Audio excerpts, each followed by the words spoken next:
हिस्ट्रीमध्ये पहिल्या वेळेस असं झालं असेल की पक्षाचे तिकीट जाहीर होऊन सुद्धा अनेक मतदारसंघातलं जे चित्र असतं, जी रंगत असते ते स्पष्ट झालेलं नाहीये. एकूण ह्याचं मुख्य कारण आहे की मनोज जरांगे पाटील यांचे जे उमेदवार आहेत हे अजूनही रिंगणात नाहीयेत किंवा ते कोणते उमेदवार आहेत, कोणत्या मतदारसंघामध्ये कोणाला पाठिंबा द्यायचा, कोणत्या ठिकाणी उमेदवार उभं करायचे हे स्पष्ट आज संध्याकाळी म्हणजे इव्हनिंग 5 नंतर होणार आहे. कदाचित याला 5ला जरी प्रेस सुरू झाली तर संपूर्ण महाराष्ट्रात जे 288 मतदारसंघ आहेत त्या मतदारसंघातील आढावा घ्यायचा आहे, त्यातली नावं जाहीर करायची आहेत. यामुळे कदाचित संध्याकाळ पण होऊ शकते या उमेदवार जाहीर करण्यासाठी आणि कोणाला पाठिंबा देण्यासाठी. मुळामध्ये बीड जिल्ह्यातील जे 6 मतदारसंघ आहेत या 6 मतदारसंघातील संभाव्य उमेदवार कोण असणार आहेत पाटलांचे हेच आपण या व्हिडिओमध्ये पाहणार आहोत. नमस्कार, मी जालिंदर धांडे, दैनिक प्रारंभ परिवारात आपल्या सर्वांचं मनपूर्वक स्वागत करतो.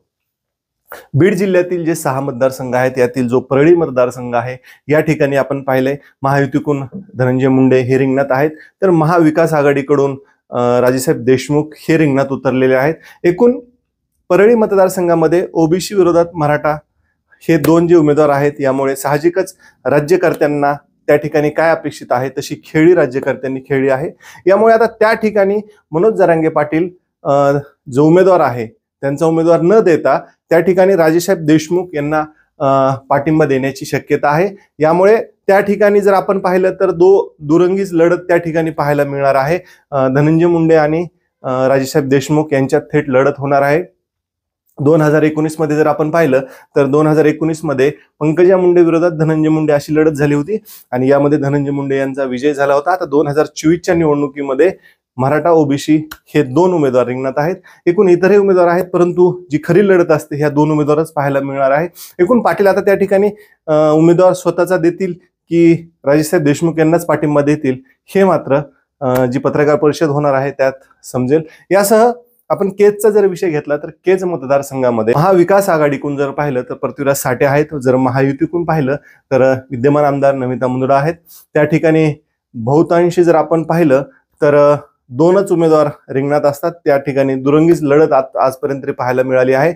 यामुळे यावेळेस सुद्धा त्या ठिकाणी मनोज जरांगे पाटील हे जे महाविकास आघाडीचे उमेदवार आहेत पृथ्वीराज साठे यांनाच त्या ठिकाणी पाठिंबा देतील अशी शक्यता वर्तवली जात आहे.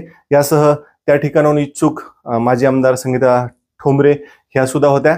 आता एकूण पाटील त्या ठिकाणी कुणाला पाठिंबा देतात, कुणाला त्या ठिकाणी उमेदवारी देतात हे मात्र आज समजणार आहे. यासह माजलगावचा जर विषय घेतला तर माजलगाव मतदारसंघामध्ये यावेळेस तिरंगी लढत पाहायला मिळणार आहे.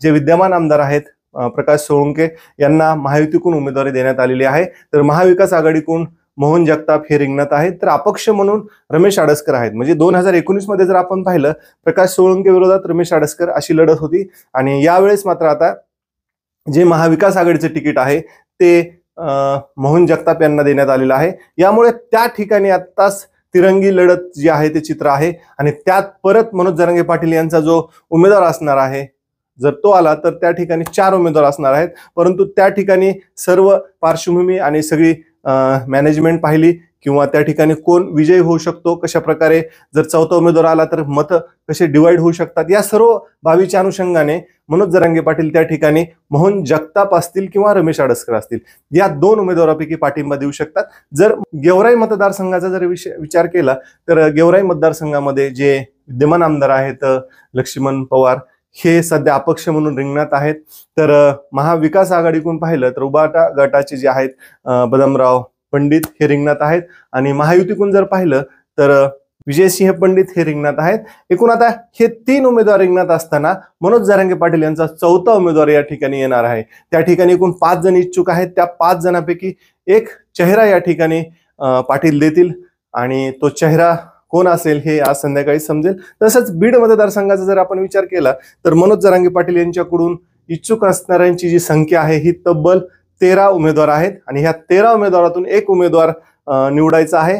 मनोज जरांगे पाटील यांनी ह्या 13 उमेदवारांना तुमची एक बैठक घ्या आणि तुमच्यातलं एक नाव मला द्या असं सांगितलं होतं, परंतु ज्या बैठका झालेल्या आहेत ह्या 13 उमेदवारांच्या त्या 13ही उमेदवारांनी आजपर्यंत तरी एक नाव पुढे केलेलं नाहीये. मुळात महागार कोणी घ्यायची हा प्रश्न या 13 उमेदवारांसमोर आहे, कारण की हे 13ही उमेदवार आपण पाहतोय की इच्छुक आहेत आणि जोर लावताना दिसत आहेत. यामुळे आता त्या 13 उमेदवारापैकी एक उमेदवार मनोज जरांगे पाटील देतील अशी शक्यता आहे. या ठिकाणी ते पाठिंबा देतील असं वाटत नाही, कारण की बीडमध्ये जे 13 उमेदवार आहेत त्यातला एक उमेदवार तुल्यबळ आहे आणि तो जर मनोज जरांगे पाटील यांनी दिला तर येथील विजय जो असतो तो खेचून आणण्याची क्षमता मात्र त्या उमेदवारात असेल असंही बोललं जात आहे. आष्टी मतदारसंघाचा जर विषय घेतला तर आष्टी मतदारसंघामध्ये महायुतीकडून 2 उमेदवार रिंगणात आहेत. त्या ठिकाणी सुरेश धस आहेत, विद्यमान आमदार बाळासाहेब आजबे आहेत, यासह त्या ठिकाणी महाविकास आघाडीकडून महबूब शेख आहेत, तसंच अपक्ष म्हणून भीमराव धोंडे आहेत. एक 4 तुल्यबळ जे उमेदवार आहेत हे आष्टी मतदारसंघात आहेत आणि त्यात आता मनोज जरांगे पाटील यांचा उमेदवार जर आला तर 5 उमेदवार या ठिकाणी राहतील. परंतु सध्या जी शक्यता वर्तवली जात आहे त्या ठिकाणी मनोज जरांगे पाटील हे महबूब शेख म्हणजे महाविकास आघाडीचे जे उमेदवार आहेत महबूब शेख यांना पाठिंबा देतील आणि जर महबूब शेख यांना पाठिंबा मिळाला तर मात्र त्या ठिकाणी महबूब शेख विजयाच्या जवळजवळ जातील अशी सुद्धा चर्चा आता होऊ लागली आहे. एकूण हे जे 6 मतदारसंघ आहेत या 6 मतदारसंघामध्ये 3च मतदारसंघामध्ये मनोज जरांगे जे आहेत हे उमेदवार देतील आणि बाकीचे 3 जे मतदारसंघ आहेत त्या ठिकाणी जो तुल्यबळ उमेदवार आहे, जो आरक्षणाला पाठिंबा देईल, या अनुषंगाने पाठिंबा देतील अशी शक्यता वर्तवली जात आहे. परंतु एकूण आता मनोज जरांगे पाटील आज जी प्रेस होणार आहे 5 वाजता, त्या 5 वाजता जी प्रेस होणार आहे त्यामध्ये मनोज जरांगे पाटील काय निर्णय घेतात हे पाहणं गरजेचं आहे, कारण की 288 मतदारसंघाच्या अनुषंगाने मनोज जरांगे पाटील यांची पत्रकार परिषद होणार आहे आणि एकूण आता जरांगे पाटील काय भूमिका घेतात, कशा प्रकारे उमेदवार देतात, कोणाला पाठिंबा देतात हे सर्व मात्र 5 नंतरच समजेल.